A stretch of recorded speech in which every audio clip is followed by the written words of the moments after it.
Yeah Satish Vemana గారు ఒక point ఇక్కడ సో ఇందాక కూడా నేను మాట్లాడినప్పుడు కొంత ఇండియన్స్ భారతీయుల కాంట్రిబ్యూషన్ గురించి మాట్లాడినప్పుడు ఈసారి క్యాంపెయిన్ లో కొంత డిఫరెంట్ గా కనిపించింది.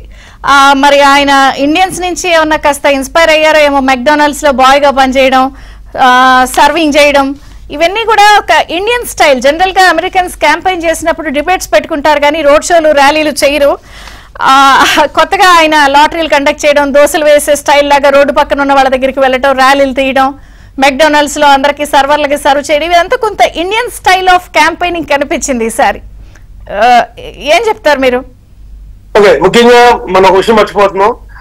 ఎలా అయితే కమలా హారిస్ కి అయితే ఎలాగైతే భారత సంతతికి చెందిందో, అలాగే ట్రంప్ అడ్మినిస్ట్రేషన్ లో అత్యంత ముఖ్యమైన కీలకమైన పాత్ర జేడీ వ్యాన్స్ ఉపాధ్యక్షుడు భార్య కూడా మన కృష్ణా జిల్లానే, ఉషా వ్యాన్స్. మేబీ ఆవిడ చాలా యాక్టివ్ గా పనిచేస్తుంది క్యాంపెయిన్ లో. మేబీ ఆవిడ సలహాలు ఇచ్చింటుంది ట్రంప్ కి. అంటే ఎప్పుడు లేదు సామాన్యంగా వీళ్ళు డిబేట్లు పెట్టుకుని నువ్వెంత అంటే నువ్వెంత, నేను ఇది చేస్తా అంటే ఇది చేస్తా అంటారు కానీ ర్యాలీలు తీయడాలు, దోశలు వేయడాలు, ఇడ్లీలు సర్వ్ చేయడాలు ఉండవు. ఇది కొంత మన ఇండియన్ స్టైల్ ఆఫ్ క్యాంపెయిన్ లో ఉంటుంది. అలాగే చెత్తతో కూడా ట్రక్ తోలాడండి Biden and Kamala Harris. Trash అని చెప్పి ఒక పెద్ద విమానం ఎయిర్పోర్ట్ లో పెద్ద ట్రాష్ ట్రక్ కూడా నడిపాడు. లాటరీలే కండక్ట్ చేశారు ఏకంగా.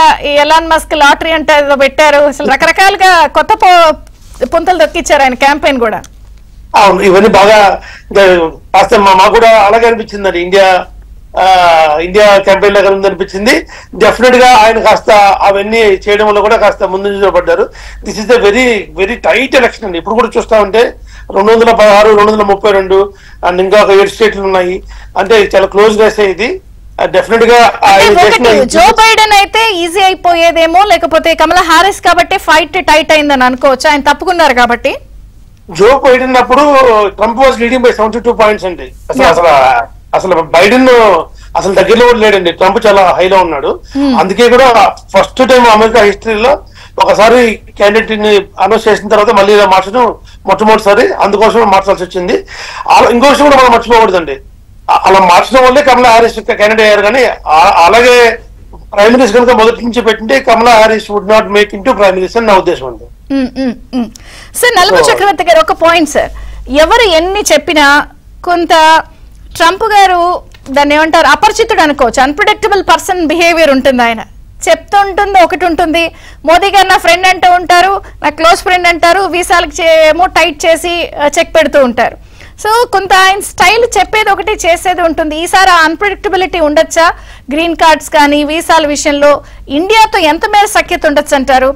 ఎందుకంటే నేను ఆయన అన్ప్రెడిక్టబిలిటీ నేచర్ గురించి మాట్లాడుతున్నాను. ఒకటి ఈజ్ వెరీ అన్ప్రెడిక్టబుల్, రెండు హీస్ వెరీ రూడ్. ఆయన భాష పదజాలం కూడా సరైన పదజాలం వాడరు. ఈవెన్ అసలు కమలా హారిస్ గారి క్యాంపెయిన్ లో కూడా ఆవిడ వేష భాష మీద అనడానికి మొహమాటం వాళ్ళ. ఆయన అవమానకరంగా మాట్లాడతారు ఇతరుల గురించి. But that has been his style. చాలా మంది అతన్ని మార్చడానికి ప్రయత్నం చేశారు. యు ఆర్ ఫైర్డ్ అనేది ఆయనకు ఒక చాలా ఊత పదం. అది మొదటిసారి అధ్యక్షుడిగా ఉన్నప్పుడు కూడా అడ్మినిస్ట్రేషన్ చాలా గందరగోళంగా సాగింది. మాట్లాడితే ఎవరిని పడితే వాడిని ఉద్యోగాల నుంచి తీసేయటం అట్లా చేసేవాడు. But that is brand Trump. Americans ఇదేం కొత్త కాదు. మొదటిసారి అధ్యక్షుడు అయినప్పుడు అది నచ్చకనే ఆయన్ని పంపించేసి బైడెన్ ని తెచ్చుకున్నారు. ఇప్పుడు బైడెన్ పాలన నచ్చక మళ్ళీ ట్రంప్ ని తెచ్చుకున్నారు. కాబట్టి Trump is a known commodity. ఇక భారతదేశానికి విషయానికి వస్తే ట్రంప్ అమెరికా అధ్యక్షుడు. మా ఉద్యోగాలు నేను రక్షించుకుంటా అంటున్నాడు. విదేశాలు అమెరికా ఎగుమతులు చేస్తేనే ఇంపోర్ట్ టారిఫ్స్ ఆంక్షలు పెడతారు. అట్లాంటప్పుడు నేను దిగుమతులు కూడా పెట్టుకుంటా అంటున్నాను. బట్ అది అమెరికన్ ఎకనామిక్ పాలసీ కాదు, ప్రత్యేకంగా రిపబ్లికన్ పాలసీ కాదు. బట్ సత్సంబంధాలు అంటే కేవలం ఇమిగ్రేషన్ మనకు నచ్చిన విషయం ఇబ్బంది అవుతాయా? ఐటీ ఉద్యోగాలకు సంబంధించిన ఎఫెక్ట్ ఉంటుందా? ఇందా పాపారావు గారు అన్నారు అదే. నేను ట్రంప్ సానుభూతి పడిన Republican sympathiser. In fact my son lives in north Kerala. మా అబ్బాయి మొన్న వెళ్ళినప్పుడు మొట్టమొదటిసారి ఓటేసాడు, ట్రంప్ కే ఓటేయించాను. బట్ వాస్తవాలే కదా. Trump will not be good for immigration for us. Trump మొదటి టర్మ్ పాపారావు గారు చెప్పింది correct. He was not good on immigration. నానా రకాల ఆంక్షలు పెట్టాడు. H1 పెంచలేదు. H1 ఇవ్వటానికి మళ్ళీ రకరకాల ఆంక్షలు పెట్టాడు. చాలా ఇబ్బందులకు గురి చేశాడు, కాదనటం లేదు. బట్ యూ కెనాట్ సీ ఒక్క ఆ కోణంలోనే చూసి దాన్ని అసెస్ చేయకూడదు. భారతదేశం అమెరికా మధ్య సంబంధాలు ఎన్నో లెవెల్స్ లో ఉంటాయి. ఎస్పెషల్లీ దౌత్యపరంగా ఒక చిన్న final question, dollar versus rupee ఎలా ఉండొచ్చు ఎండ్ ఆఫ్ ద డే?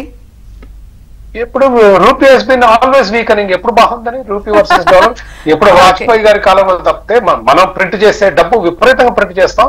కాకపోతే ట్రంప్ బైడెన్ కూడా చేశారు, కానీ మన ప్రింటింగ్, మన డబ్బు ముద్ర అనేది అవుతుందో out places America any day.